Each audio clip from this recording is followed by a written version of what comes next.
Welcome to maths academy. So நம்ம ஆக்சுவலாக free webinar நம்ம பார்த்துட்டு இருக்கோம். ஓகேங்களா? எஸ்ஐ அண்ட் பிஹெச்எஸ் ரிலேட்டடாக வெபினார் கிளாஸஸ் நம்ம பார்த்துட்டு இருக்கோம். ஸோ இன்னைக்கு டே 3ல நம்மளோட சண்முகம் சார் இருக்காங்க. ஸோ நம்ம இன்னைக்கு டிஸ்கஸ் பண்ண போகிற டாபிக் என்ன அப்படின்னா டிஃபரன்ஷியல் ஈக்குவேஷன் பற்றி தான் நம்ம இன்னைக்கு டிஸ்கஸ் பண்ண போகிறோம். ப்ரீவியஸ் இயரில் டிஃபரன்ஷியல் ஈக்குவேஷனில் என்ன மாதிரியான கொஷின்ஸ் கேட்டிருக்காங்க அண்ட் என்னென்ன மாதிரியான டாபிக்ஸ் நம்ம டிஃபரன்ஷியல் ஈக்குவேஷனில் கவர் பண்ணணும். ஸோ இதை பற்றி தான் இன்னைக்கு சார் நமக்கு ப்ரீஃபாக ஒரு எக்ஸ்பிளனேஷன் கொடுக்க போகிறாங்க. Welcome sir. ஓகே சார், நீங்கள் Thank you, Rajshekhar sir. Welcome everyone. Maths அகாடமிக்கு உங்களுக்கு எல்லாத்துக்கும் வரவேற்கிறேன். இந்த செஷன்ல நம்ம என்ன பார்க்க போறோம் அப்படின்னா டிஃபரன்ஷியல் ஈக்குவேஷன், சரிங்களா, அண்ட் லாப்லாஸ் டிரான்ஸ்ஃபார்ம். இது ஒரு யூனிட்டா வச்சிருக்காங்க. இந்த யூனிட்ல ப்ரீவியஸ் இயர்ல கொஷின்ஸ் எப்படி கேட்டிருக்காங்க, அதுல எது ரொம்ப இம்பார்ட்டன்டான டாபிக், அதை நம்ம எந்த புக்ல பார்க்கலாம், அதுல எந்த வகையான கொஸ்டின்ஸ் ரிப்பீட்டடா வந்திருக்கு, அதோட கொஞ்சம் மெத்தட்ஸ் இதெல்லாம் இந்த செஷன்ல ஃபுல்லா பார்க்க போறோம். ஃபர்ஸ்ட் இப்போ என்னன்னா, ப்ரீவியஸ் இயர் கொஸ்டின்ஸ்ல என்னென்ன டாபிக்ல அதிகமான கொஸ்டின்ஸ் வந்திருக்கோ நான் அதை மட்டும் இங்க உங்களுக்கு லிஸ்ட் அவுட் பண்ணியிருக்கேன், சரிங்களா. ஃபர்ஸ்ட் என்ன டாபிக் அப்படின்னா, இப்போ இதுல ரெண்டு இதை மூணு விதமா பிரிக்கலாம். இந்த யூனிட்டை எப்படி பிரிக்கலாம் அப்படின்னா, ஃபர்ஸ்ட் ஒன் பாத்தீங்க அப்படின்னா, ஃபர்ஸ்ட் டூ டாபிக்ஸ் என்னன்னா ஆர்டினரி டிஃபரன்ஷியல் ஈக்குவேஷனுக்குள்ள வருது, சரிங்களா. அடுத்த ரெண்டு டாபிக் எதுல வருது அப்படின்னா பார்ஷியல் டிஃபரன்ஷியல் ஈக்குவேஷனுக்குள்ள வருது. அதுக்கு அடுத்து இருக்க ரெண்டு டாபிக் எதுல வருது அப்படின்னா லாப்லாஸ் டிரான்ஸ்ஃபார்ம்ல வருது. ஸோ இந்த மாதிரி தான் ஸ்ப்ளிட் பண்ணி நமக்கு சிலபஸ்மே கொடுத்துருக்காங்க. அந்த சிலபஸ்லயுமே ரிப்பீட்டடா கேட்கக்கூடிய டாபிக்ஸ் பாத்தீங்கன்னா இந்த 6 டாபிக்ஸ் தான், சரிங்களா. இப்போ ஒவ்வொரு டாபிக்லயும் எவ்வளவு கொஸ்டின்ஸ் எடுத்திருக்காங்க இதுக்கு முன்னாடி ப்ரீவியஸ் இயர்ல அப்படிங்கறத நம்ம லைட்டா ஒரு ஃபார்வர்ட் பார்த்துருவோம். ஃபர்ஸ்ட் என்னன்னா first order but higher degree, சரிங்களா. அதாவது ஃபர்ஸ்ட் ஆர்டர் டிஃபரன்ஷியல் ஈக்குவேஷன், ஆனா அதோட டிகிரி என்னவா இருக்கணும்னா மோர் தென் 1, ஹையரா இருக்கக்கூடிய டிஃபரன்ஷியல் ஈக்குவேஷன்ஸை எப்படி சால்வ் பண்ணலாம் அப்படின்ற மாதிரி கொஸ்டின்ஸ் எத்தனை கேட்டிருக்காங்கன்னா 2016ல பாத்தீங்க அப்படின்னா 4 கொஸ்டின் கேட்டிருக்காங்க. 2018ல அதுல கொஸ்டின்ஸே வரல. 2022ல ஒரு கொஸ்டின் கேட்டிருக்காங்க. 2023ல 4 கொஸ்டின் கேட்டிருக்காங்க. ஸோ டோட்டலா எவ்வளவு கொஸ்டின்ஸ் கேட்டிருக்காங்க அப்படின்னா இது வரைக்கும் 9 கொஸ்டின்ஸ் கேட்டிருக்காங்க, ஓகேவா. இதே இது செகண்ட் ஆர்டர் டிஃபரன்ஷியல் ஈக்குவேஷன் அப்படிங்கிற டாபிக் உள்ள ஜெனரல் சொல்யூஷன் கண்டுபிடிக்கிறதுக்கான மெத்தட் 2016ல 8 கொஸ்டினும், 2018ல 7 கொஸ்டினும், 2022ல 6 கொஸ்டினும், 2023ல 4 கொஸ்டினும். ஸோ டோட்டல் பாத்தீங்கன்னா 25 கொஸ்டின்ஸ் கேட்டிருக்காங்க, சரிங்களா. அதே மாதிரி நெக்ஸ்ட் இது ஓடிஇல, அதாவது ஆர்டினரி டிஃபரன்ஷியல் ஈக்குவேஷன்ல. இதே இது பார்ஷியல் டிஃபரன்ஷியல் ஈக்குவேஷன்ல பாத்தீங்க அப்படின்னா அதுல மொத்தம் ரெண்டு டாபிக். என்ன டாபிக்னா ஒன்னு formation of partial differential equation.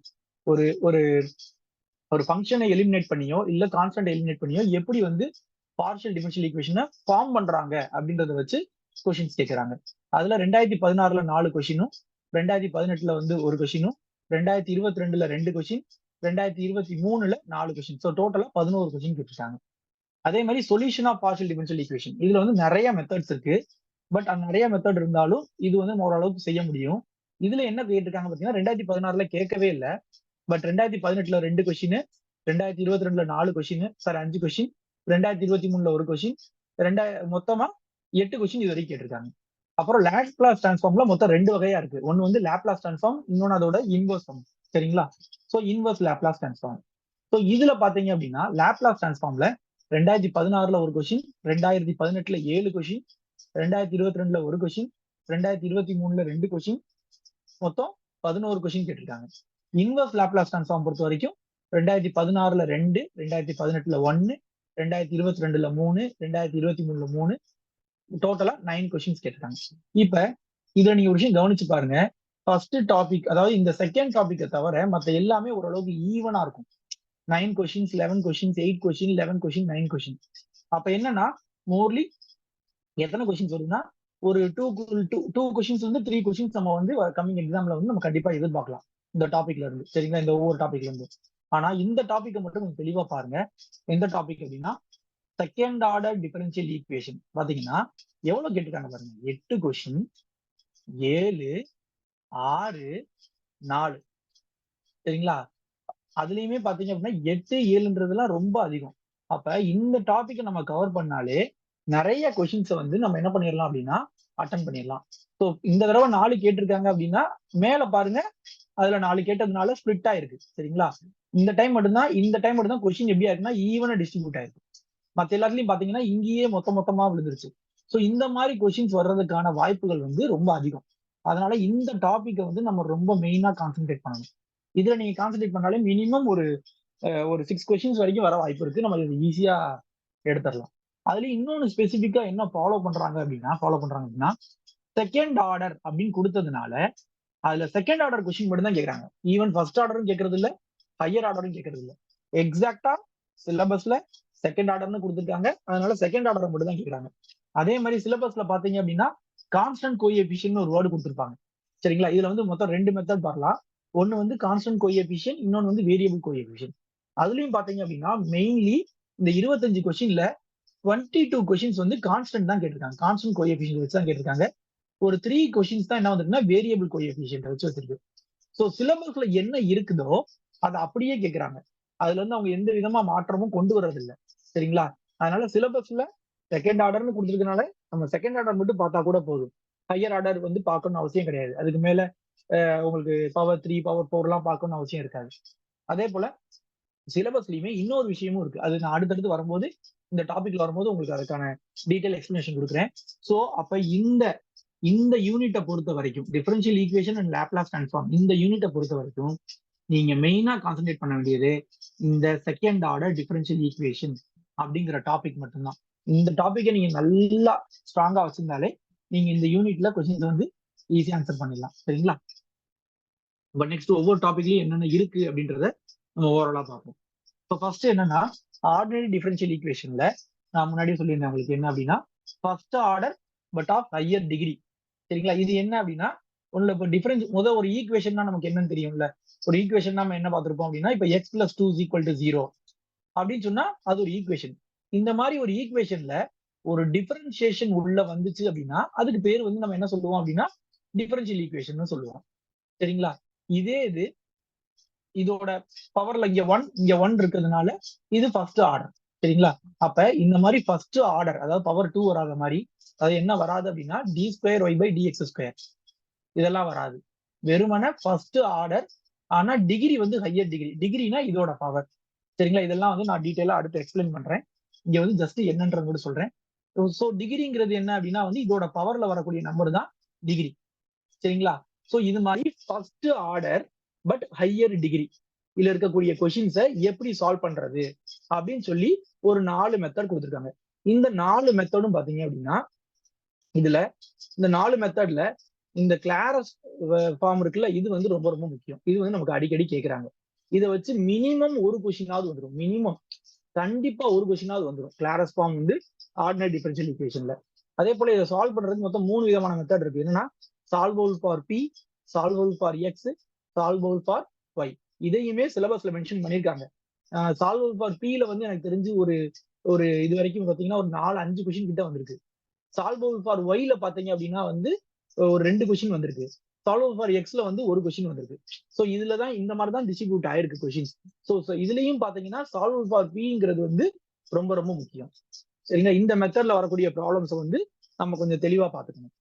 So இந்த டாபிக் அதாவது ஃபர்ஸ்ட் ஆர்டர் ஹையர் டிகிரியில இந்த சால்வபிள் ஃபார் p அப்படிங்கிறது வந்து ரொம்ப ரொம்ப இம்பார்ட்டண்டா திரும்ப திரும்ப கேட்டுட்டே இருக்காங்க. ஓகேங்களா? அடுத்து என்ன கொடுத்துருக்காங்கன்னு சொல்லுங்க. அடுத்து என்ன அப்படின்னா நான் சொன்ன முக்கியமான டாபிக் என்னன்னா செகண்ட் ஆர்டர்.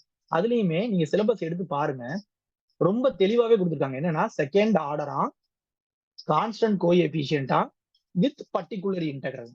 ஸோ செகண்ட் ஆர்டரா இருக்கணும், கான்ஸ்டன்ட் கோஎஃபிஷியன்ட் தான் இருக்கணும். அதை வச்சு பர்டிகுலர் இன்டெகிரலும் சேர்த்து கேட்கலாம். அந்த பர்டிகுலர் இன்டெகிரல் வந்து நிறைய மெத்தட்ஸ் இருக்கு. பட் அதுல இந்த 6 மெத்தட் தான் அப்படின்றதையும் சிலபஸ்ல மென்ஷன் பண்ணிருக்காங்க. நான் எடுத்து செக் பண்ணும்போது ப்ரீவியஸ் இயர் கொஸ்டின்ஸை பார்க்கும்போது இந்த 6 மெத்தடை தாண்டி ஒரு கொஸ்டின் கூட வரல. எல்லா கொஸ்டினுமே இந்த 6 மெத்தட்ல இருந்தா வந்திருக்கு. ஸோ அவங்க என்ன பண்றாங்க அப்படின்னா சிலபஸ்ல என்ன இருக்கோ அதை நீங்க அப்படியே ஃபாலோ பண்ணீங்க அப்படின்னா உங்களால ஃபுல்லா எல்லா கொஸ்டினும் உங்களால அடிக்க முடியும். ஸோ இதுல பாத்தீங்கன்னா இப்ப e⁻ax அப்படின்ற ஒரு மெத்தட் இருக்கு. சரிங்களா? அப்புறம் x⁻m பர்டிகுலர் கண்டுபிடிக்கிறதுக்கு ஒரு மெத்தட் இருக்கு. cos mx ஒரு மெத்தட் இருக்கு, sin mx, அப்புறம் cos சைனோட e⁻ சேர்ந்து வந்தா என்ன இப்படின்னு பர்டிகுலரா கேட்கறாங்க. இதுல பின்னாடி நான் சொல்றேன் ஒரு சொல்யூஷன் கண்டுபிடிக்கிறதுக்கு நம்ம CF + PIன்றதுதான் நம்ம கண்டுபிடிப்போம். அதுல இந்த PI மட்டும் தனியா வச்சே நிறைய கொஸ்டின்ஸ் கேட்கறாங்க. CF கேட்காம வெறுமனே பர்டிகுலர் இன்டெகிரல மட்டும் வச்சு கேட்கறாங்க. அதுக்கு ரீசன் என்ன அப்படின்னா அதுவும் சிலபஸ்ல அவங்க தெளிவா மென்ஷன் பண்ணிருக்காங்க. என்ன மென்ஷன் பண்ணியிருக்காங்க அப்படின்னா வித் பர்டிகுலர் இன்டகிரல்ஸ் அப்படின்னு போட்டதுனால நிறைய கொஸ்டின்ஸ் வந்து சொல்யூஷன்ஸா கேட்காம பர்டிகுலர் இன்டகிரல் மட்டும் கண்டுபிடிச்சா போதும் அப்படின்ற மாதிரி கொஸ்டின்ஸ் கேட்டிருக்காங்க. அதே போல இன்னொரு விஷயம் என்ன அப்படின்னா கொஸ்டின் வந்து ரொம்ப ஹையாவும் இல்லை ரொம்ப லோவாவும் இல்லை, ஒரு மிடில் ஆவரேஜா இருக்கும். இப்ப பாத்தீங்கன்னா நீங்க 200 கொஸ்டின் எழுத போறீங்க அப்படின்னா அதுக்கான டைம் ஸ்பிளிட் அப் கரெக்டா இருக்கிற மாதிரி கொஸ்டின் வந்து ரொம்ப பார்த்தோன்னே ஆன்சர் போடுற மாதிரியும் இல்லாம லாங் டைம் எடுத்து செய்யற மாதிரியும் இல்லாம ஒரு ஒரு 3 ஸ்டெப் 4 ஸ்டெப்ல உங்களுக்கு ஆன்சர் எப்படி வரும், நீங்க அந்த ஃபார்முலா தெரிஞ்சிருக்கணும், ஜஸ்ட் அப்ளை பண்ணணும், அதை வச்சு கிடைச்ச ஆன்சர் வச்சு நீங்க ஆப்ஷன் போட்டு வந்துட்டே இருக்கலாம். அப்படிதான் கொஸ்டின் எடுத்துட்டாங்க. ஸோ அதனால இந்த டாபிக்ல இருந்து நம்மளால டக்கு டக்கு டக்குன்னு ஈஸியா ஆன்சர் பண்ண முடியும். எப்ப அப்படின்னா இதுக்கான எல்லா மெத்தடும் தெரிஞ்சிருந்தா, இதுக்கான எல்லா மெத்தடும் கிளியரா நமக்கு தெரிஞ்சிருந்தது அப்படின்னா கொஞ்சம் ப்ராப்ளம்ஸ் ஒர்க் அவுட் பண்ணிட்டு போனாலே போதும், ஆட்டோமேட்டிக்கா இதுல இருக்கக்கூடிய எல்லா ப்ராப்ளமும் நம்மளால கிளியர் பண்ண முடியும். அடுத்த டாபிக் என்ன அப்படின்னா partial differential equation. Partial differential ஈக்குவேஷன்ல வந்து formation of partial differential equation இது வந்து ரொம்ப முக்கியமாவே இருக்கு. ஏன்னா நீங்க அந்த செகண்ட் ஆர்டர் ஆர்டினரி டிஃபரன்ஷியல் ஈக்குவேஷனுக்கு அப்புறமே அதிகமா கேட்ட கொஸ்டின்ஸ் பாத்தீங்கன்னா ஃபார்மேஷன் ஆஃப் டிஃபரன்ஷியல் ஈக்குவேஷன் தான். நீ இதே மாதிரி சொல்யூஷன் ஆஃப் டிஃபரன்ஷியல் ஈக்குவேஷனும் நிறைய கொஸ்டின்ஸ் கேட்டிருக்காங்க. பட் ஆனா அதுல மெத்தட்ஸ் நிறைய இருக்கும். பட் ஆனா ஃபார்மேஷன் ஆஃப் பார்ஷியல் டிஃபரன்ஷியல் ஈக்குவேஷன்ல பாத்தீங்க அப்படின்னா மெத்தட்ஸ் நிறைய இருக்காது. சரிங்களா? ஸோ அதனால அந்த டாபிக்கை விட இந்த டாபிக் வந்து ஈஸியரா இருக்கும், நம்ம நிறைய ஸ்கோர் பண்ண முடியும். இதுல மொத்தம் 2 தான். ஒண்ணு என்ன அப்படின்னா வந்து நமக்கு ஒரு ஈக்குவேஷன் கொடுத்துருவாங்க, அந்த ஈக்குவேஷன்ல சில ஆர்பிட்ரரி கான்ஸ்டன்ட்ஸ் இருக்கும், அப்படி இல்லைன்னா சில ஆர்பிட்ரரி ஃபங்க்ஷன்ஸ் இருக்கும். அந்த கான்ஸ்டன்ட்டையோ அந்த ஃபங்க்ஷனையோ எலிமினேட் பண்ணிட்டு அதுல பார்ஷியல் டிஃபரன்ஷியல் ஈக்குவேஷன் அப்படின்னு நம்ம சொல்லுவோம்ல, என்னென்ன சொல்லுவோம், பி ஃபர்ஸ்ட் ஆர்டர் வந்து பி கியூன்னு சொல்லுவோம்ல, இந்த பி கியூவை உள்ள கொண்டு வந்து அதை வந்து ஒரு பார்ஷியல் டிஃபரன்ஷியல் ஈக்குவேஷனா நம்ம மாத்தணும். சரிங்களா? அந்த மாத்தி கொண்டு வர்றோம், அதுதான் வந்து formation of partial differential equation. So இதுல 2 மெத்தட் கேட்கறாங்க, கான்ஸ்டன்ட்டும் கேட்கறாங்க, ஃபங்க்ஷனும் கேட்கறாங்க. இதுல வந்து இதுதான் அதிகமா கேட்கறாங்க அதுதான் அதிகமா கேட்கறாங்கன்னு இல்லை, ரெண்டுமே கொஞ்சம் மாத்தி மாத்தி கேட்கறாங்க. சரிங்களா? அடுத்தது இப்போ solution of partial differential equation. இந்த சொல்யூஷன் ஆஃப் பார்ஷியல் டிஃபரன்ஷியல் ஈக்குவேஷன்ல நிறைய இந்த 5 ஸ்டாண்டர்ட் டைப்ஸ் சொல்றாங்களே, இது வந்து கொஞ்சம் முக்கியம். ஏன்னா கொஸ்டின்ஸ் இந்த இதுல என்ன பிரச்சனை வரும் அப்படின்னா இந்த டாபிக்ல என்ன பிரச்சனை வரும் அப்படின்னா கொஸ்டினை கொடுத்துருவாங்க. கொஸ்டின் எப்படி இருக்குன்னா ஃபைண்ட் த சொல்யூஷன் ஆஃப் அப்படின்னு கொடுப்பாங்க. இப்போ example find the solution of X P plus Y Q is equal to இசட்னு சொல்லிடுவாங்க. இது டைப் 1ல வருதா, இது வந்து டைப் 1, டைப் 1ல வருதா, டைப் 2ல வருதா, டைப் 3ல வருதா, டைப் 4ல வருதா, டைப் 5ல வருதா, நமக்கு ஈஸியா ஃபைண்ட் அவுட் பண்ண தெரியணும். சரிங்களா? ஸோ அதனால இந்த டாபிக்கை பொறுத்த வரைக்கும் கொஞ்சம் கஷ்டம். நம்ம என்ன பண்ணோம்னா நிறைய ப்ராப்ளம்ஸ் ஒர்க் அவுட் பண்ண ஓகே இதை பார்த்தோம் இந்த மெத்தட் தான், இதை பார்த்தோம் இந்த மெத்தட் தான் அப்படின்னு ஈஸியா நம்ம கிளாஸிஃபை பண்ணிட்டு போயிட்டே இருக்கலாம். ஸோ நான் நாங்க நிறைய ப்ராப்ளம்ஸ் எடுத்து வச்சிருக்கோம். நீங்க அந்த ப்ராப்ளத்தை வந்து நீங்க ஒர்க் அவுட் பண்ணி பார்க்கவே உங்களுக்கு என்ன ஆயிரும் அப்படின்னா ஆட்டோமேட்டிக்கா உங்களை பார்த்தோன்னே தெரிஞ்சிடும், ஓகே இது 3rd டைப், இது இப்படி பண்ணணும், இது 5th டைப், இது இப்படிதான் பண்ணணும் அப்படின்னு சொல்லிட்டு நீங்க ஈஸியா பண்ணிட்டு தரலாம். ஸோ இந்த டாபிக்கை பொறுத்த வரைக்கும் நீங்க நிறைய ப்ராப்ளம் சால்வ் பண்ணத்தான் உங்களுக்கு வந்து ஒரு பெட்டர் ஐடியா கிடைக்கும். சரிங்களா? இந்த டாபிக்கை பொறுத்த வரைக்கும் நிறைய ப்ராப்ளம் சால்வ் பண்றதுன்றதை விட ப்ராப்ளத்தை பார்த்து ஐடென்டிஃபை பண்ண கத்துக்கணும். நிறைய ப்ராப்ளம்ஸ் பார்த்து ஐடென்டிஃபை பண்ண கத்துக்கிட்டீங்கன்னா பெட்டரா இருக்கும். இதுல ரிமைனிங் இருக்கக்கூடிய இந்த கொஸ்டினும் மினிமம் இதுல 1 or 2 கொஸ்டின் கன்ஃபார்ம் வரும். இதுல கொஸ்டின் இந்த 5 டைப்ஸ்ல கொஸ்டின் வரலாம் வராமலும் இருக்கலாம். ஆனா ஷார்பிட் மெத்தடும் சரி லெக்ராஞ்ச் ஈக்குவேஷன் மெத்தடும் சரி கண்டிப்பா கொஸ்டின் வரும். 1 or 2 கொஸ்டின்ஸ் வந்து கம்பல்சரி வரும். சரிங்களா? சோ இந்த 5 ஸ்டாண்டர்ட் டைப்ஸை விட இது 2 நம்ம நல்லா கொஞ்சம் தெளிவா பார்த்துக்கிட்டோம் அப்படின்னா இன்னும் கொஞ்சம் நிறைய கொஸ்டின்ஸ் வந்து ஸ்கோர் பண்ணலாம். அதுலயும் சார்பிட் மெத்தட் எல்லாம் பாத்தீங்கன்னா கொஸ்டினை பார்த்தோம்னா நீங்க ஆன்சர் எழுதிட்டு போயிட்டே இருப்பீங்க, அவ்வளவுதான். அதுக்கு மேல அதுல ஒண்ணுமே இருக்காது, அவ்வளவு ஈஸியா இருக்கும். சார்பிட் மெத்தட் பாத்தீங்கன்னா அந்த மெத்தட் வந்து சார்பிட் தான் அப்படின்னு நீங்க கண்டுபிடிச்சா மட்டும் போதும். நீங்க டைரக்டா ஆன்சர் இதுதான் அப்படின்னு சொல்லி நீங்க நோட்டு பேப்பர் எதுவுமே எடுக்க வேணும், அப்படியே மார்க் பண்ணிட்டு போயிட்டே இருக்கலாம். அந்த அளவுக்கு ஈஸியா இருக்கும் சார்பிட் மெத்தட்லாம். சரிங்களா? அதுக்கு அடுத்து இப்போ பார்ஷியல் டிஃபரன்ஷியல் ஈக்குவேஷன்ல ரெண்டுமே பார்த்தாச்சு. அடுத்து Laplace transform.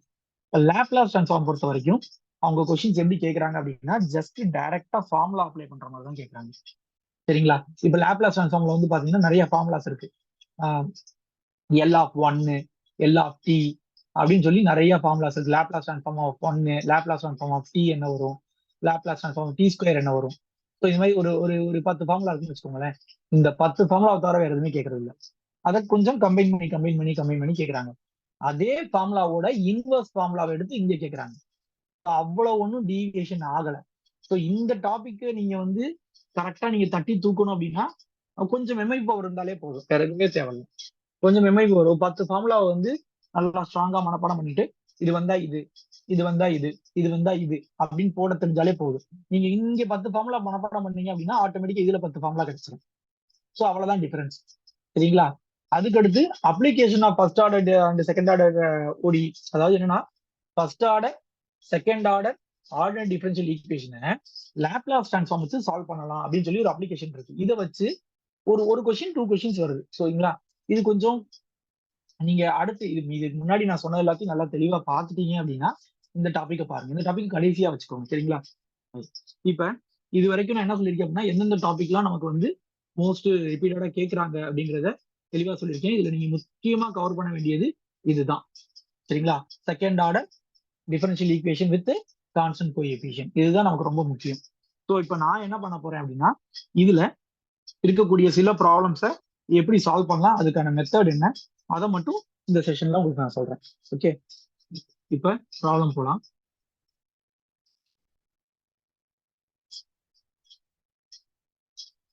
First second order அப்படின்னா ஃபர்ஸ்ட் என்னன்னு தெரியும். நான் முதல்ல உங்களுக்கு சொன்னேன். இப்ப X square plus 2x plus 5 is equal to 0 அப்படின்னு போட்டா இதுக்கு பேர் என்ன அப்படின்னா ஈக்குவேஷன். அதே ஈக்குவேஷன்ல ஒரு டிஃபரன்சியேஷன் உள்ள வந்துருச்சு அப்படின்னா எக்ஸாம்பிள் இப்ப dy by dx plus 5y is equal to 0. இப்ப இது ஈக்குவேஷனாவும் இருக்கு, இதுல ஒரு டிஃபரன்சியேஷன் இன்வால்வ் ஆயிருச்சு. அதனால இதுக்கு நம்ம என்ன பேர் சொல்லுவோம் அப்படின்னா டிஃபரன்ஷியல் ஈக்குவேஷன் அப்படின்னு பேர் சொல்லுவோம்.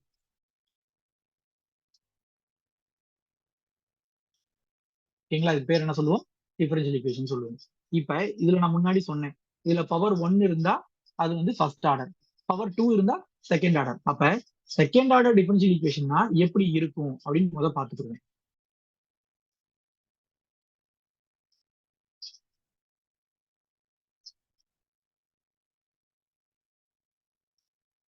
இதுதான் ஒரு செகண்ட் ஆர்டர் டிஃபரன்ஷியல் ஈக்குவேஷனுக்கான ஒரு எக்ஸாம்பிள். சரிங்களா?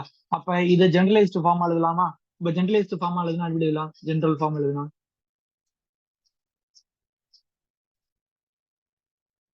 என்ன எழுதுவோம்? D square Y by dx square plus a1 dy by dx plus a2y is equal to x. இங்க xங்கிறது is a function of x. சரிங்களா? இங்க xங்கிறது என்னன்னா is a function of x.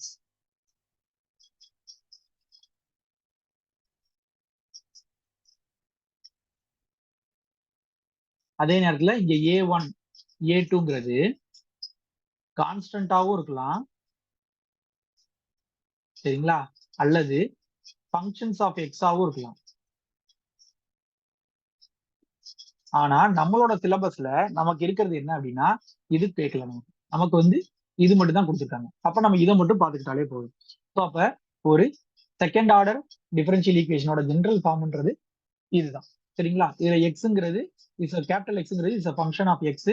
அதே மாதிரி a1 a2ங்கிறது வந்து என்ன அப்படின்னா கான்ஸ்டன்ட்ஸ், அதாவது நம்பர்ஸ். சரிங்களா? சரி, இப்ப இதோட ஜெனரல் சொல்யூஷன் எப்படி என்ன ஃபார்மட்ல இருக்கும் அப்படின்னு நம்ம தெரிஞ்சுக்கணும். இப்ப ஜெனரல் இப்ப நான் கேட்கிறேன், இப்ப x plus 2 is equal to 0, இதுக்கு சொல்யூஷன் என்ன சொல்லுவீங்க? எக்ஸுக்கு பதிலா -2 அப்ளை பண்ணா ஆன்சர் என்ன கிடைக்கும்? இதோட ஆன்சர் என்ன கிடைக்கும்? 0ன்னு கிடைக்கும். அப்படின்னா என்ன அர்த்தம்? x ஈக்குவல் டு -2 இந்த ஈக்குவேஷனை சாட்டிஸ்ஃபை பண்ணுது அப்படின்னு அர்த்தம். சரிங்களா? அப்ப அது மாதிரி ஒரு டிஃபரன்ஷியல் ஈக்குவேஷனுக்கு, சரிங்களா, ஜெனரல் சொல்யூஷன் அப்படின்னா என்ன அர்த்தம் அப்படின்னா அதுல கிடைக்கிற ஒரு ஃபங்க்ஷன், அது வந்து ஒரு function in terms of y equal to அப்படின்னு கிடைக்கும். அந்த ஃபங்க்ஷன் எடுத்து நீங்க இந்த ஈக்குவேஷனுக்குள்ள போட்டீங்கன்னா அது சாட்டிஸ்ஃபை பண்ணும். அதுக்கு பேர் தான் வந்து என்னன்னா சொல்யூஷன் அப்படின்னு சொல்லி சொல்றாங்க. சரிங்களா? அப்ப அது எப்படி இருக்கும்னா இன் டர்ம்ஸ் ஆஃப் ஒயில் எழுதுவாங்க. இது என்ன எழுதுவாங்கன்னா CF பிளஸ் PI அப்படின்னு எழுதுவாங்க. CFங்கிறதுக்கு பேர் என்ன அப்படின்னா காம்ப்ளிமெண்டரி ஃபங்க்ஷன், PI அப்படின்றதுக்கு பேர் என்ன அப்படின்னா பர்டிகுலர் இன்டெகிரல். சரிங்களா? இதுல இந்த CFல பாத்தீங்கன்னா ஆர்பிட்ரரி கான்ஸ்டன்ட்ஸ் இருக்கும். ஆர்பிட்ரரி கான்ஸ்டன்ட்னா நமக்கு என்னன்னே தெரியாத கான்ஸ்டன்ட்ஸ் வந்து நம்மளோட சொல்யூஷன்ஸ்ல இருக்கும். அதே இது PIல பாத்தீங்கன்னா ஆர்பிட்ரரி கான்ஸ்டன்ட்ஸே இருக்காது. சரிங்களா? இதையும் தெரிஞ்சு வச்சுக்கோங்க. CFல என்ன இருக்கும் அப்படின்னா ஆர்பிட்டரி கான்ஸ்டன்ட்ஸ் இருக்கும். ஆனா பிஐல பாத்தீங்கன்னா ஆர்பிட்டரி கான்ஸ்டன்ட்ஸே இருக்காது. ரைட். அப்ப சொல்யூஷன் எப்படி எழுதணும் அப்படின்னா சிஎஃப்னு ஒன்று எழுதணும், பிஐன்னு ஒன்று. இது ரெண்டையுமே நம்ம தான் கண்டுபிடிக்கணும். ஸோ சிஎஃப் எப்படி கண்டுபிடிக்கிறது, பிஐ எப்படி கண்டுபிடிக்கிறதுன்றது நான் உங்களுக்கு அடுத்து சொல்லித்தரேன். ஸோ இதை வேற என்னென்ன ஃபார்மெட்ல எழுதலாம். இப்ப இதுதான் நான் ஜென்ரல் ஃபார்ம்னு சொல்லிட்டேன். பட் கொஸ்டின்ல இப்படி மட்டும் தான் கொடுப்பாங்களா அப்படின்னு கேட்டா கிடையாது. வேற எப்படி இப்படி எழுதலாம்னா இப்படி எழுதலாம்.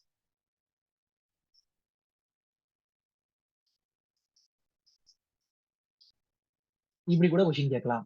அதாவது என்ன அப்படின்னா D square Y by D X ஸ்கொயர்னாலும் சரிங்களா, எக்ஸ் ஸ்கொயர்னாலும் ஒய் டபுள் டேஷ்னாலும் டி ஸ்கொயர் ஒய்னாலும் மூணுமே ஒண்ணுதான். அது என்ன சார் டி ஸ்கொயர் ஒய்? டிங்கிறது என்ன அப்படின்னா டி பை டிஎக்ஸ், அது ஒரு ஆப்ரேட்டர் மாதிரி. அதே மாதிரி டி ஸ்கொயர்ங்கிறது என்ன அப்படின்னா D square by dx square அப்படிங்கிற மாதிரி. ஸோ இதை தெரிஞ்சு வச்சுக்கோங்க. ஸோ இந்த D square Y by dx square Y double டேஷ்னு எழுதலாம், டி ஸ்கொயர் ஒய்னு எழுதலாம். அப்ப டி ஒய் பை டிஎக்ஸ் எப்படி எழுதலாம்? ஒய் டேஷ்னு எழுதலாம், இல்ல dy ன்னு எழுதலாம். அப்ப மேல இருக்க இந்த ஈக்குவேஷனை இது வந்து ஃபர்ஸ்ட் ஃபார்மட்னு வச்சுக்கோங்க, இது செகண்ட் ஃபார்மட்னு வச்சுக்கோங்க. இப்ப தேர்ட் ஃபார்மட்ல எப்படி எழுதலாம்னு பாருங்க.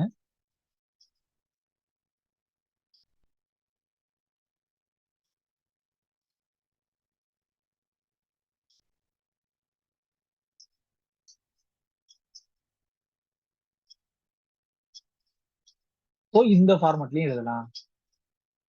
ஸோ மொத்தம் வந்து 3 விதமான ஃபார்மட்ல நமக்கு கொஸ்டின் வர வாய்ப்பு இருக்கு. ஸோ இந்த மூணையுமே நம்ம தெரிஞ்சுக்கணும்.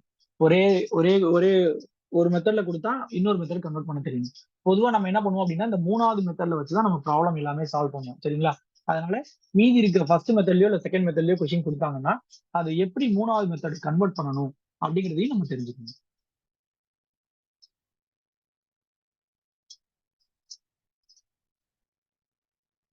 ஓகே. இப்ப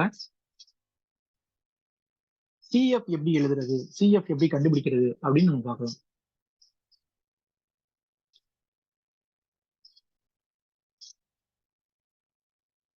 ஸோ இப்போ இது வந்து ஜென்ரல் ஃபார்ம். சரிங்களா?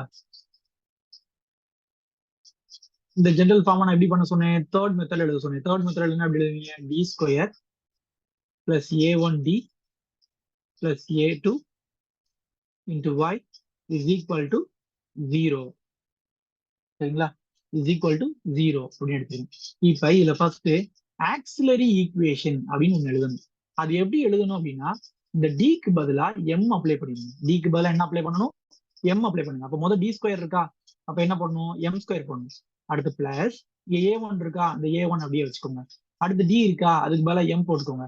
அடுத்து a2 இருக்கா, அதை அப்படியே வச்சுக்கோங்க. அந்த ஒய் எல்லாம் போடக்கூடாது, போடாம ஈக்குவல் டு 0 அப்படின்னு எடுத்துக்கணும். சோ இந்த இடத்துல 0 வந்தா மட்டும் தான் எழுதணுமா சார் அப்படின்னு கேட்டா கிடையாது. இங்க எக்ஸ் வந்தாலுமே நம்ம இந்த இடத்துல என்னன்னு தான் எழுதணும், 0ன்னு தான் எழுதணும். சரிங்களா? எக்ஸ் வந்தாலுமே இந்த இடத்துல நம்ம என்னன்னு தான் எழுதணும், 0 தான் எழுதணும். இப்ப இது என்ன ஆயிரும் அப்படின்னா ஒரு குவாட்ரடிக் ஈக்குவேஷனா மாறிடும். ஒரு குவாட்ரடிக் ஈக்குவேஷனா மாறிச்சுன்னா அதுக்கு மொத்தம் 2 வகையான ரூட் இருக்கும். நம்ம படிச்சிருப்போம்ல சின்ன வயசுல. சரிங்களா? ஒரு குவாட்ரடிக் ஈக்குவேஷன் ஆயிடுச்சுன்னா அதுல வந்து 2 வகையான ரூட் இருக்கும். அப்ப அந்த ரூட்டை வச்சு நம்ம சிஎஃப் எப்படி எழுதுறது அப்படின்னு பார்க்க போறோம். சரிங்களா? இப்ப என்னோட ரூட் வந்து m1 m2ன்னு வச்சுக்கோங்க. அப்ப அது ரெண்டுமே ரியல் அண்ட் டிஸ்டிங்டா இருக்குன்னு வச்சுக்கோங்க. அதாவது வேற வேற ரியல் அண்ட் டிஸ்டிங்க்ட் ரூட்டா இருந்தது அப்படின்னா, எனது m1 not equal to m2 இருந்ததுன்னா அப்ப சிஎஃப் எப்படி எழுதணும் அப்படின்னா சிஎஃப் ஈக்குவல் டு சரிங்களா ஏ e power m1x plus b e power m2x அப்படின்னு எழுதணும். இதே இது அது ரெண்டுமே ரியல் ரூட்டா இருந்து சேம் ரூட்டா இருந்ததுன்னா என்ன ஆகுது, ரியல் அண்ட் சேம் ரூட்டா இருந்தா என்ன ஆகுது. அப்ப சேம் ரூட்னா என்ன, m1 m2 ஈக்குவல், அதை நான் வந்து ஜஸ்ட் ஒரு m1 எடுத்துக்கிறேன். அப்ப சிஎஃப் எப்படி எழுதணும் அப்படின்னா இப்ப ரெண்டு ஒரே மாதிரி இருக்கா, அப்ப இங்கேயும் mxன்னு போட்டுக்கணும், இங்கேயும் mxன்னு போட்டுக்கணும். அப்ப அந்த மாதிரி டைம்ல என்ன பண்றாங்கன்னா a x plus b e power mx அப்படின்னு எழுதிக்கணும். சரிங்களா? இதுதான் வந்து மெத்தட். சரிங்களா? ரியல் அண்ட் சேம் ரூட்டா வந்தாலே இப்படித்தான் எழுதணும் அப்படிங்கிறது மெத்தட். அடுத்து 3வது பாத்தீங்க அப்படின்னா காம்ப்ளெக்ஸ். ஸோ காம்ப்ளெக்ஸ்க்கு என்ன பண்ணணும் அப்படின்னா, காம்ப்ளெக்ஸ் ரூட் எப்பவுமே எப்படி வரும், பேரா தான் வருமா.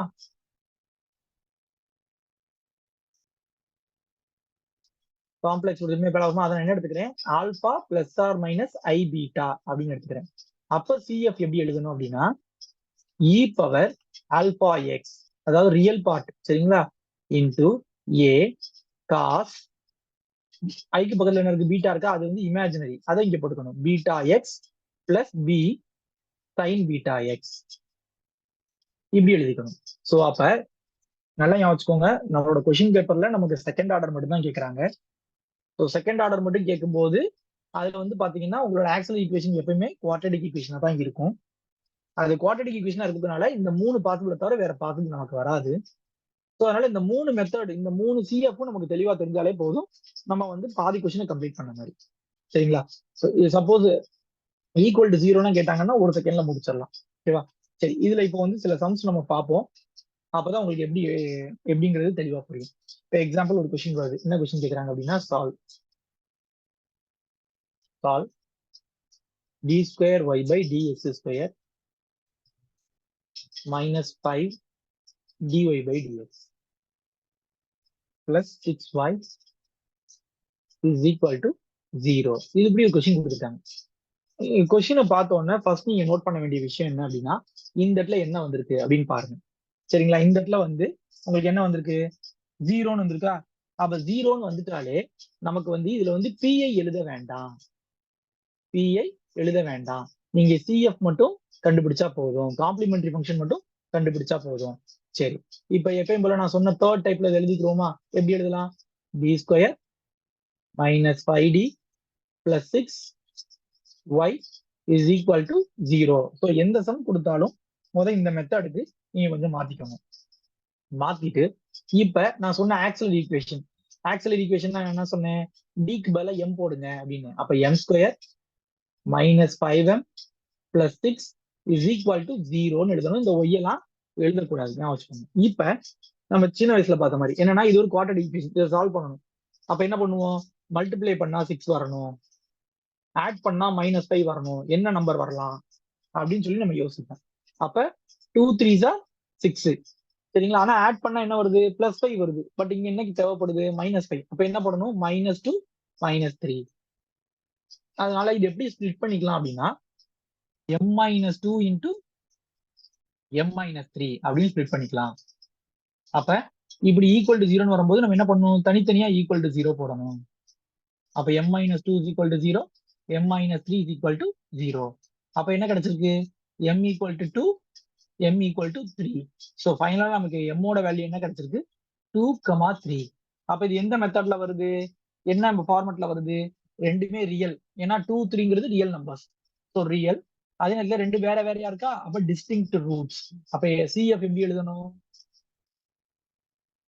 a e பவர் m1க்கு பதிலா என்னது 2x plus b e power m2க்கு பதிலா என்னது 3, ஸோ 3x. ஸோ சிஎஃப் இப்படிதான் எழுதணும். நான் இப்பதான் சொன்னேன், சொல்யூஷன் எழுதும்போது சிஎஃப் பிளஸ் பிஐன்னு எழுதணும். ஆனா இங்க ரைட் ஹேண்ட் சைட் 0 வரதுனால பிஐ தேவையில்லை, அப்ப சிஎஃப் மட்டும் எழுதினா போதும். அப்ப ஆன்சர் என்ன, y equal to a e power 2x plus b e power 3x சரிங்களா. ஸோ அப்ப இதோட ஆன்சர், இதோட சொல்யூஷன் என்னன்னு கேட்டா இதுதான் சொல்யூஷன். ஸோ இது வந்து ஃபர்ஸ்ட் மெத்தடுக்கு ஒரு எக்ஸாம்பிள். ஓகே, செகண்ட் மெத்தடுக்கு ஒரு எக்ஸாம்பிள் பண்ணலாமா. செகண்ட் மெத்தடுக்கு வரக்கூடிய எக்ஸாம்பிளை வந்து கொஞ்சம் மாத்தி ஆல்ரெடி வந்து நமக்கு கேட்டிருக்காங்க கொஸ்டின் பேப்பர்ல சரிங்களா. அதுல வந்து பிஐயும் சேர்த்து கொடுத்துருந்தாங்க. நான் பிஐ இல்லாம வெறுமனா உங்களுக்கு வந்து சிஎஃப் மட்டும் வர்ற மாதிரி கேட்டிருக்கேன். இந்த கொஸ்டின் வந்து ஆல்ரெடி ப்ரீவியஸ் இயர் கொஸ்டின்ல கேட்டது. ப்ரீவியஸ் இயர் கொஸ்டின்ல இதை கேட்டாங்க, ஆனா ரைட் ஹேண்ட் 0 இல்லாம கேட்டிருந்தாங்க சரிங்களா. இப்ப இதுல வந்து நம்ம இதை எப்படி பண்ணலாம் அப்படின்னு சொல்லி பார்ப்போம். ஓகேவா. சரி, எப்பயும் போல என்ன பண்ணணும், ஃபர்ஸ்ட் எடுத்தோன்னே நம்ம ஃபார்மெட்ல இருக்கு, நமக்கு தேவையான ஃபார்மெட்லயே இருக்கு, அப்ப எந்த பிரச்சனையும் இல்லை. அப்ப ஆக்சல் ஈக்குவேஷன் டைரக்டா எழுதினா போதும். ஆக்சல் ஈக்குவேஷன் எழுதும்போது என்ன சொல்றாங்க, டிக்கு பதிலா எம் போட சொல்றாங்க. அப்ப எம் ஸ்கொயர், ஒய் எழுதணுமா கேட்டா எழுதக்கூடாது. அப்ப M square is equal to 0. அப்ப M square is equal to 0னா என்ன அர்த்தம், எம் 2 தடவை 0வா இருக்கு சரிங்களா. எம் வந்து 2 தடவை 0வா இருக்கு.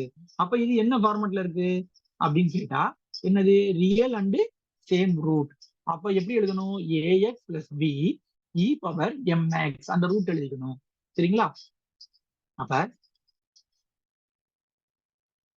என்ன எழுதணும்? சிஎஃப் என்ன எழுதணும்? Ax plus b e power M ஓட வேல்யூ எவ்வளவு? 0. So 0x. அப்ப இ பவர் 0னா எவ்வளவு? 1. அதனால ஏ பிளஸ் ஏஎக்ஸ் பிளஸ் பி மட்டும்தான் வரும். இப்ப ரைட் ஹேண்ட் சைடு 0வா இருக்கா? அப்ப பிஐ வருமா? வராது. அப்ப ஒய்யோட வேல்யூ என்னது? சிஎஃப் பிளஸ் பிஐ. அதுல பிஐயோட வேல்யூ வராது. அதனால ஒய்யோட வேல்யூ என்னன்னு கேட்டா ஏஎக்ஸ் பிளஸ் பி. ஸோ இதுல வந்து பர்டிகுலர் இன்டெகிரலோட சேர்த்து நமக்கு ப்ரீவியஸ் இயர் கொஸ்டின்ல கேட்டிருக்காங்க. ஓகேவா? அடுத்து தேர்ட் மெத்தட் ப்ராப்ளம் பார்க்கலாமா?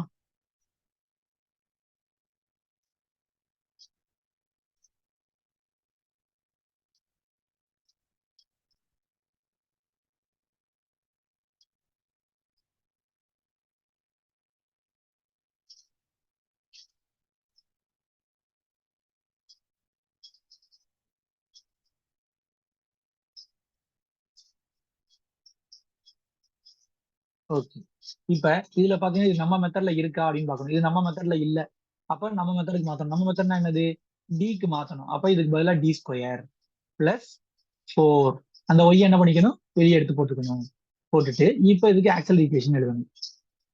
எழுதுனா என்ன பண்ணுவீங்க? M square plus 4 is equal to 0. அப்ப என்ன? இந்த 4 ஆன்சர் கொண்டு போனா என்ன ஆகும்? பிளஸ் 4 அங்கிட்டு போனா என்னவா மாறும்? -4 மாறும். அப்புறம் எம் ஈக்குவல் டு இந்த ஸ்கொயர் வந்து என்ன ஆகும் அப்படின்னா இங்கிட்டு போகும்போது ஸ்கொயர் ரூட்டா மாறும். அதே நேரத்துல பிளஸ் ஆர் மைனஸ் 1 கிரியேட் ஆகும். சரிங்களா? அடுத்தது m equal to plus r minus. இப்ப 4க்கு ரூட் எடுத்தா 2. இந்த மைனஸ் என்ன பண்றது அப்படின்னா ஐன்றது என்ன அப்படின்னா ரூட் ஆஃப் -1. அப்ப ரூட்டுக்குள்ள இருக்க அந்த மைனஸ்க்கு பதிலா நான் என்ன போட்டுக்கணும் அப்படின்னா ஐ போட்டுக்கணும். இப்ப இது என்ன ரூட்டா இருக்கு? காம்ப்ளெக்ஸ் ரூட்டா இருக்கு. அப்ப காம்ப்ளெக்ஸ் ரூட்டுக்கு நம்ம ஜெனரல் ஃபார்ம் என்ன பார்த்தோம்? Alpha plus r minus i beta. அப்ப இங்க ஆல்பாங்கிறது வந்து ரியல் பார்ட், பீட்டாங்கிறது வந்து இமேஜினரி பார்ட். இங்க ரியல் பார்ட் இருக்கான்னு கேட்டா இல்ல, அதனால அது 0ன்னு எடுக்கணும். இமேஜினரி பார்ட் இருக்கா? இருக்கு. என்ன இருக்கு? 2 இருக்கு. அதனால 2 எடுத்துக்கணும். இந்த பிளஸ் ஆர் மைனஸ் பத்திலாம் யோசிக்க வேண்டாம். சோ அப்ப சிஎஃப்க்கு நம்ம ஜெனரல் ஃபார்மட் முதல்ல என்ன எழுதணும்? அதை எழுதிக்குவோம். சரிங்களா? E power alpha X A cos beta X plus B sine beta X. இங்க எழுதணுமா?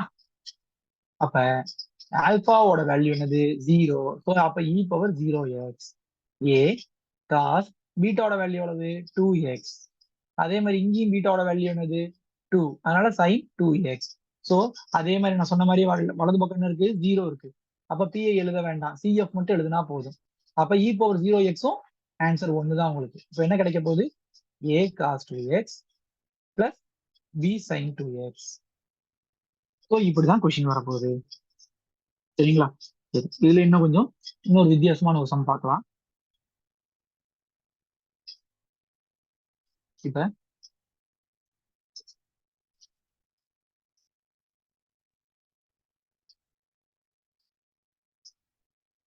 All b square minus b of y is equal to 0 இப்படின்னு ஒரு கொஸ்டின் கொடுத்துருக்காங்க. சரிங்களா? இப்ப இந்த கொஸ்டின் எப்படி செய்யறது அப்படின்னு பார்ப்போம். அப்ப ஃபர்ஸ்ட் ஆக்சுவல் ஈக்குவேஷன் எழுதணுமா? டிக்கு பதிலா என்ன பண்ணணும்? எம் போடணும். அப்ப எம் ஸ்கொயர் மைனஸ் டிக்கு பதிலா என்ன பண்ணணும்? எம். ஒய் எல்லாம் எழுதக்கூடாது, விட்டுறணும். இப்ப இதை வந்து தெளிவா பண்ணணும். என்ன பண்ணணும்னா வலது பக்கம் இடது பக்கம்லாம் எதுவுமே மாற்றக்கூடாது. இதுல இருந்து ஒரு எம் காமனா வெளியே எடுக்கணும். வெளியே எடுத்தா என்ன ஆகும்? முதல் டேர்ம்ல 2 எம்ல ஒரு எம் வெளியே போயிடுச்சுன்னா ஒரு எம் வச்சிருக்கும் மைனஸ். இதுல ஒரு எம் தான் இருக்கு, அந்த எம்மே வெளியே எடுத்தா இங்க என்னதான் இருக்கும்? 1 தான் இருக்கும். Is equal to 0.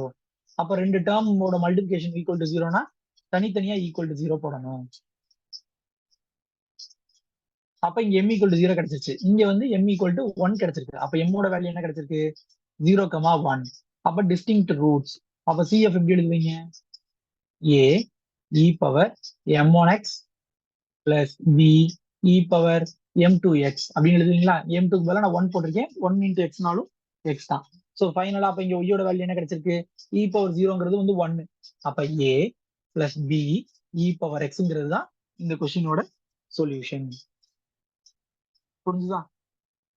ஸோ அப்ப இது வரைக்கும் நம்ம என்ன பார்த்துட்டோம் அப்படின்னா என்னென்ன மெத்தட்லாம் இன்னும் நிறைய கொஸ்டின்ஸ் நாங்க எடுத்து வச்சிருக்கேன், பட் அது இங்க கொடுக்கல. அதை வந்து நம்ம கிளாஸ் பார்க்கும்போது கொடுக்கலாம்.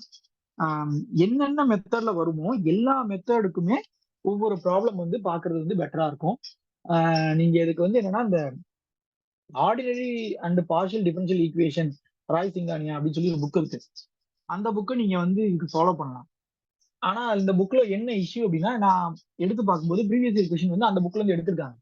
அந்த புக்ல எக்ஸசைஸ் ப்ராப்ளம்ல இருக்கக்கூடிய ஒரு 7-8 கொஸ்டின் இந்த சாப்டர்ல மட்டும் நான் பார்த்த வரைக்குமே என் கண்ணில் பட்டுச்சு. சரிங்களா? அப்ப அந்த புக்ல இருந்து கொஸ்டின்ஸ் எடுத்திருக்காங்க. ஈவன் தோ ஆனா அந்த புக் வந்து ரொம்ப ஹை ஸ்டாண்டர்டா இருக்கும். பட் உங்களுக்கு வரக்கூடிய கொஸ்டின்ஸ் வந்து ரொம்ப ஹை ஸ்டாண்டர்டாவும் இருக்காது, லோ ஸ்டாண்டர்டாவும் இருக்காது. ஸோ நம்ம அதுல இருந்து கொஸ்டினை வந்து தேடி எடுக்கணும். இப்ப என்னோட கெஸ் கரெக்டா இருந்தது அப்படின்னா, கண்டிப்பா இப்ப வரப்போற எக்ஸாம்ல இந்த புக்கோட எக்ஸசைஸ் ப்ராப்ளம் தான் அதிக கேட்க வாய்ப்பு இருக்கு. ஆனாலும் அப்போ ஒரு எக்ஸசைஸ் ப்ராப்ளம் நீங்க எடுத்தீங்க, ஒரு எக்ஸசைஸ் கொஸ்டின் நீங்க எக்ஸசைஸ் எடுக்கிறீங்க அப்படின்னா அதை வந்து இவங்க வந்து 20ல இருந்து 30 ப்ராப்ளம்ஸ் கொடுத்துருக்காங்க. அப்ப 20 to 30 ப்ராப்ளம்ஸ் நீங்க சால்வ் பண்ணணுமா அப்படின்னு கேட்டா அதுவும் கிடையாது. அதுல எதெல்லாம் வந்து சீக்கிரம் ஆன்சர் கிடைக்குமோ அதை மட்டும் தான் ட்ரை பண்ணணும். ஸோ அது எப்ப தெரியும் அப்படின்னா, இங்க 20 ப்ராப்ளம்ஸ் சால்வ் பண்ணா மட்டும்தான் உங்களால கண்டுபிடிக்க முடியும். பட் நாங்க என்ன பண்ணிருக்கோம் அப்படின்னா, ஆல்ரெடி நான் ஒர்க் அவுட் பண்ணி வச்சுட்டு அதுல எதெல்லாம் வந்து கொஞ்சம் மீடியமா நமக்கு தேவையான மார்க்ல கரெக்டா வந்து உட்காரும் அப்படின்னு சொல்லி நான் செக் பண்ணி எடுத்து வச்சிருக்கேன். சரிங்களா? ஸோ நான் ஆல்ரெடி இதை ஃபுல்லா ஒர்க் அவுட் பண்ணியாச்சு. இந்த இந்த புக்கை வச்சு அந்த புக்கே பெட்டரா தான் இருக்கும். இந்த ஒரு புக் போதும். என்னோட தனிப்படி பாத்தீங்கன்னா இந்த ஒரு புக் போதும். ஸோ நீங்க ordinary and partial differential equation Raisinghania அந்த புக்கை நீங்க வந்து யூஸ் பண்ணி பாருங்க. பட் அதுல வந்து கொஞ்சம் கேர்ஃபுல்லா டீல் பண்ணுங்க. ரொம்ப ஹை லெவல் ப்ராப்ளமும் இருக்கும், ரொம்ப லோ லெவல் ப்ராப்ளமும் இருக்கும். நமக்கு எந்த ப்ராப்ளம் நம்மளோட சப்ஜெக்டுக்கும் நமக்கு படிக்கிறதுக்கும் நமக்கு வந்து ரொம்ப யூஸ்ஃபுல்லா இருக்கும் அப்படின்னு பார்த்துட்டு நீங்க அந்த ப்ராப்ளத்தை மட்டும் ஒர்க் அவுட் பண்ணுங்க. அதே போல இந்த செக்ஷன்ல நீங்க ஒர்க் பண்ணும்போது குறிப்பா இந்த 6 மெத்தடையும் நல்லா தெளிவா பாத்துருங்க. ஏன்னா இந்த 6 மெத்தட்ல இருந்து தான் திரும்ப திரும்ப திரும்ப கொஸ்டின்ஸ் எடுத்திருக்காங்க. அந்த கொஸ்டின்ஸ் வந்து இதே புக்ல இருந்து திரும்ப திரும்ப வந்திருக்கு. இப்போ எக்ஸாம்பிள் சொல்ல போனா இப்படி ஒரு கொஸ்டின் கேட்டிருந்தாங்க, d²y = e power x cos 2x அப்படின்னு சொல்லி ஒரு கொஸ்டின். இந்த கொஸ்டின் நம்பர் மாறாம அப்படியே ராய் சிங்கானியா புக்ல எக்ஸசைஸ் கொஸ்டினா இருக்கு. ஸோ இந்த மாதிரி நிறைய கொஸ்டின்ஸ் வந்து நான் அந்த புக்ல பார்த்தேன். இந்த சாப்டர் மட்டும் இல்லாம ப்ரீவியஸ் சாப்டர்ல இருக்கக்கூடிய சில கொஸ்டின்ஸும் நான் அந்த புக்ல பார்த்தேன். அப்படியே ஒர்க்டு எக்ஸாம்பிளா இருந்தது. சில கொஸ்டின்ஸ் அப்படியே வந்து பாத்தீங்கன்னா எக்ஸசைஸ்ல இருந்தது. அந்த மாதிரி கொஸ்டின்ஸ் வந்து அங்கங்க ஸ்கேட்டர் ஆகி கிடந்தது. பட் ஆனா அந்த புக் கொஞ்சம் நல்லா இருக்கு. பட் அந்த புக் ரொம்ப பெரிய புக்கு. ஸோ அந்த புக்ல எது படிக்கணும் எது படிக்க கூடாது அப்படிங்கறத நீங்க தெளிவா பார்த்து நீங்க தான் அதை வந்து பிரிச்சு எடுத்துக்கணும். ஓகேங்களா?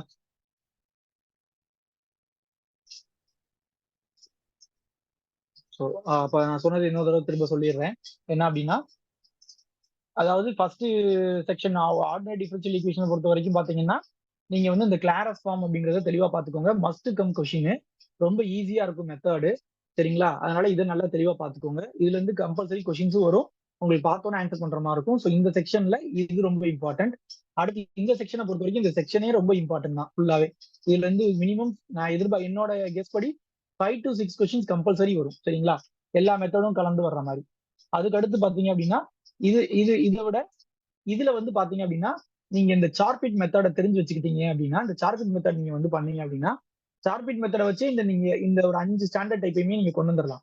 இந்த 5 ஸ்டாண்டர்ட் டைப் எனக்கு தெரியாது சார், எனக்கு சார்பிட் மெத்தட் தெரியும் சார் அப்படின்னா, சார்பிட் மெத்தட்லயே இந்த 5 டைப்பும் செஞ்சிடலாம். 5 டைப்பும் செஞ்சிடலாம். ஸோ அதனால இது ரொம்ப தெளிவா பாத்துக்கோங்க. அதுக்கடுத்து லெக்ராஞ்சி கம்பல்சரி ஒரு கொஸ்டின் வரும். லெக்ராஞ்சில கம்பல்சரி ஒரு கொஸ்டின் வரும். அதையும் அந்த டாபிக்கும் நீங்க நல்லா பாத்துக்கோங்க. இதை பொறுத்த வரைக்கும் வெறும் ஃபார்முலாஸ் மட்டும்தான். இந்த டாபிக்கை பொறுத்த வரைக்கும் முழுக்க முழுக்க 2 விஷயம் தெரிஞ்சிருக்கணும். ஒண்ணு வந்து ஃபார்முலா, இன்னொன்னு வந்து பார்ஷியல் ஃபிராக்ஷன். இந்த ரெண்டும் தெரிஞ்சாலே இந்த செக்ஷன்ல நீங்க வந்து ஈஸியா ஸ்கோர் பண்ணிட்டு போயிடலாம். சரிங்களா? Rajasekar sir.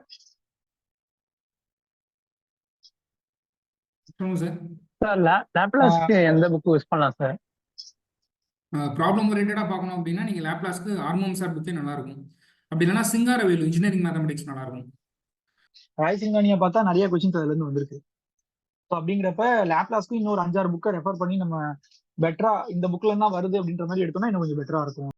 Okay sir, meeting முடிச்சுக்கலாமா sir? Shanmugan sir. Okay, thank you all.